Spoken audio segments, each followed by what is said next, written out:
All right, what's up, guys? Welcome back to another episode of the Living the Dream podcast. Today on the show, we are going to be talking about listening to your father's instruction and your mother's teaching. And we got this from Proverbs 1, verses 8 through 9. So, as you know, I'm seeking wisdom from the scripture and just sharing my perspective on the scripture as an entrepreneur, as somebody who is growing towards Christ. I'm sharing that with you because I hope that you get some wisdom from it too. So I'm going to start with reading the verses. And Proverbs 1, verses 8 through 9 read, "Hear, my son, your father's instructions. Hear as in listen with your ears. Hear, my son, your father's instructions, and forsake not your mother's teaching, for they are a graceful garland for your head and penance for your neck." So that's what Proverbs chapter 1, verses 8 through 9 say, and let's get right into it. I think it was pretty self-explanatory. It's like, hey, listen to your father's instruction and don't forsake your mother's teaching. And that's why we're talking about doing those things today. Where has that shown up in my life? This is interesting because initially I would tell you that my family has not done much for me, but that is just kind of the ignorance of a 23-year-old. Like, they raised me. All of my thoughts, beliefs, and everything that I am really came from my family in some shape, way, or form. Whether it be that I learned how to do something or I learned how not to do something. So they educated me a lot, and my father's instruction and my mother's teaching, when paired with their intent, provided really valuable lessons. So for example, they might have been screaming at each other a lot as I was growing up, but I could see that neither of them liked the fact that they were always screaming. It stressed them out. They were not happy emotions. And so them experiencing negative emotions when screaming showed me that screaming is probably not a good thing if I want to experience positive emotions. That's a lesson that I learned from them. You could say it's instruction or teaching. And so that's just how, even if you had a really crappy childhood, even if stuff went really wrong, you have at least learned what not to do, right? And I think a lot of us, have to learn stuff the hard way, which is we go through it, we experience the consequences, and then we learn, probably not for me. I want a better life, so I should do this, or I should be this, or I should say this, right? And so those are some ways that, even though I had a bad childhood, everything that happened, I'm sorry, I did not have a bad childhood. I had a fantastic childhood, but there were areas that I perceived as bad when I was a child, right? And even though I was perceiving them as bad then, I can see the lessons that I've taken from them now, such as not screaming, how I want to treat my wife, how I want to raise my kids, stuff like that, right?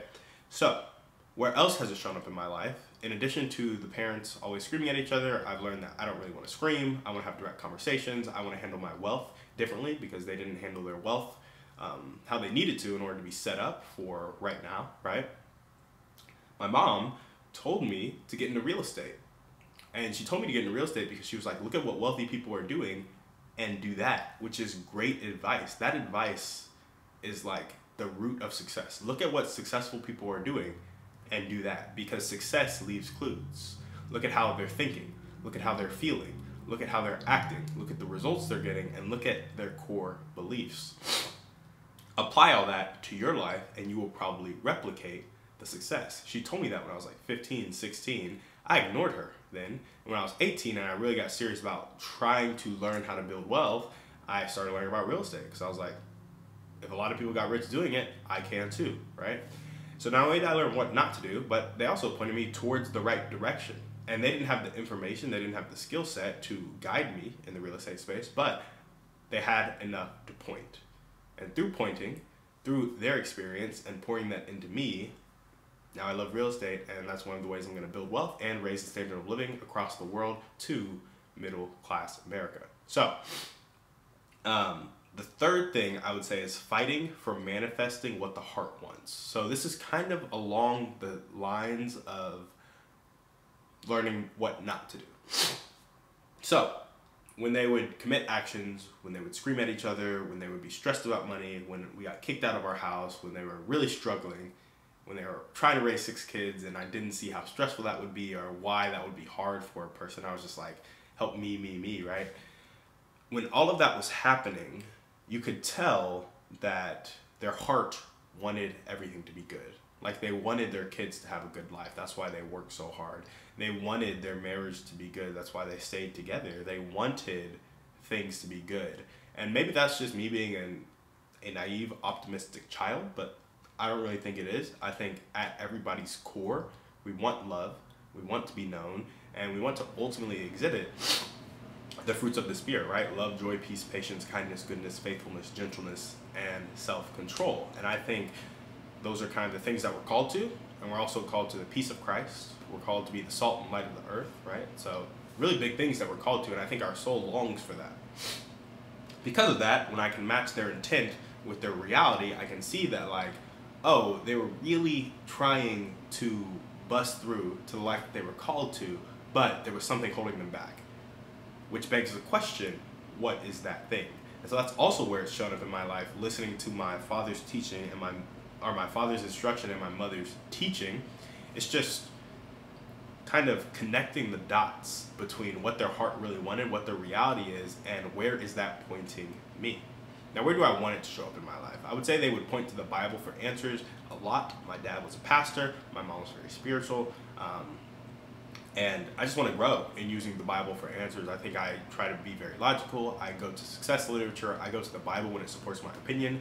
But as you can see, like I've been learning this lesson the hard way of just really listening to what your parents have to say and some other stuff in the Bible. Like earlier we talked about getting to know the Lord and humbling yourself to receive wisdom and instruction. And then before that we talked about getting a mentor and mentoring others. And so these are lessons that have just been difficult for me to learn because I've tried to do it on my experience when you could just listen to the Bible. So that's where I want this to show up in my life, listening to my parents more, of like going to the Bible for answers and then asking them about young adulthood, because now I see the world in a way I didn't when I was 14, and I'm sure they have some wisdom for that. So yeah, that's where I want it to show up in my life, and where it can show up in your life. This is interesting. I want you guys to work to extract the good from the past. And so a lot of you may not be ready to do this right now because you are struggling, you are really hurt by the past. Maybe you're in a situation where they hurt you in the past, but they're in a position to still continually be hurting you. And that's really hard to forgive. But I urge you, whatever is true, whatever is honorable, whatever is just, whatever is pure, whatever is lovely, whatever is commendable, if there's any excellence, if there's anything worthy of praise, focus on these things. So go to the past and focus on the true, honorable, just, pure, lovely, commendable, praiseworthy, excellent things. Focus on that from the past and extract it from your childhood. And then, in addition to extracting the good, become aware of where you're automatically doing this. So there are places in your life you have beliefs set up. In success literature, we call these limiting beliefs. In the Bible, we kind of call it sin. And kind of call it sin. Not exactly. It's not perfectly linked. But as a result of sin, we believe things that aren't true about ourselves. And limiting beliefs are also believing things that aren't true about ourselves. So that's why I kind of made that link there. But yeah, limiting beliefs come from your past and come from stuff that you decided to adopt from your parents, from your childhood, from your teachers, from your friends, from your environment, all that good stuff. So look to the past and become aware of where you're automatically extracting lessons. And then realize which lessons serve you and which lessons don't. And so that's kind of where you can do it. First, extract the good from the past, and then become aware of where you're automatically extracting information that you're currently acting on today from the past.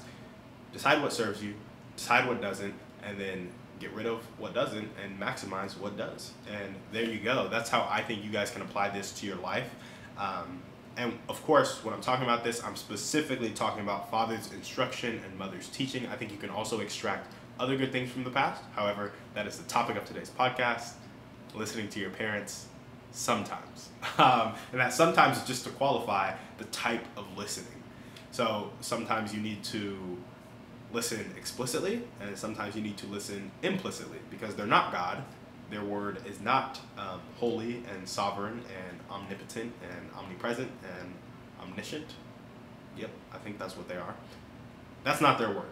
Their word is flawed. It's human. It's filled with sin. So what you need to do is practice discernment and get to know God, get to know His word, line it up with what your parents say, all that good stuff. So sometimes listen, sometimes read between the lines. And thank you guys for watching. That's all we got for the show today. Let me know what you think. We will see you on the next one. And on that note, we're out.